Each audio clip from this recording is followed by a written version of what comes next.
বগুড়া শহরের ১ নম্বর ওয়ার্ডের আটাপাড়া এলাকার বাসিন্দা আব্দুল হক সর্দার ও তার ছেলে শাবলু সর্দারের বিরুদ্ধে ভূমিদস্যুতা এবং সাধারণ মানুষের উপর নির্যাতনের অভিযোগে মানববন্ধন করেছে এলাকাবাসী। বিস্তারিত থাকছে ডেস্ক রিপোর্টে। বৃহস্পতিবার আয়োজিত এই মানববন্ধনে স্থানীয় বাসিন্দারা অভিযোগ করেন, দীর্ঘদিন ধরে এই পরিবারটি প্রভাব খাটিয়ে জমি দখল, বাড়িঘর দখল এবং সাধারণ মানুষের উপর নির্যাতন করে আসছে। বক্তারা জানান, ফ্যাসিস্ট আওয়ামী লীগের শাসন আমলে তারা ক্ষমতার অপব্যবহার করে অসংখ্য নিরীহ মানুষের সম্পদ দখল করছে। শুধু দখলই নয়, প্রতিবাদকারীদের হুমকি, মারধর এবং প্রাণনাশেরও ভয় দেখানো হয়েছে বলে অভিযোগ উঠেছে। মানববন্ধনে বক্তব্য রাখেন জেলা স্বেচ্ছাসেবক দলের সদস্য ফারুক খন্দকার, এছাড়াও এলাকাবাসী সোহেল, রানা খান, রাসেল, জাহিদুল, সঞ্জিত, সিদ্দিক ও রিমু সহ অনেকে তাদের ভুক্তভোগী হওয়ার কথা জানান। তারা প্রশাসনের কাছে দ্রুত হস্তক্ষেপ এবং পিতাপুত্রের বিরুদ্ধে কঠোর আইনানুগ ব্যবস্থা গ্রহণের দাবি জানান।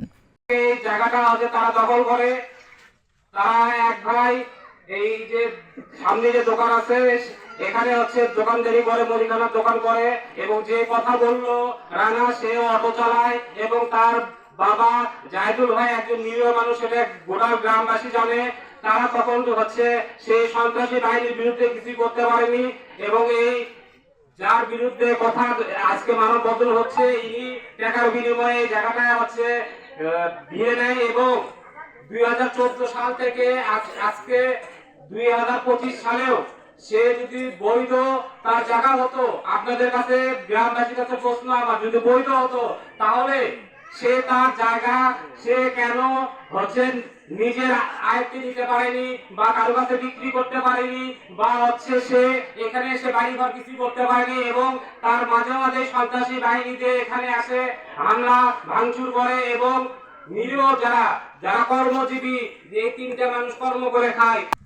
আমরা আজ 2007 সাল থেকে 2025 সাল পর্যন্ত এক জায়গা নিয়ে ভুক্তভোগী। এই জায়গা নিয়ে আব্দুল হক সর্দার আমাদের উপরে এই 19 বছরে না হলেও 15টা মামলা করছে। এত টাকা ছিল ওনার কাছে যে সব জায়গায় কিনে নিছে। তো ওনার এই ব্যাপারে আপনারা সবাই, আমি সরকারের কাছে এবং প্রশাসনের কাছে এটা আমি জানাচ্ছি যে ওনার কাগজ সবকিছু দেখে শুনে বুঝে নিক এবং যার যার জায়গার প্রাপ্য তাদেরকে বুঝে দিক।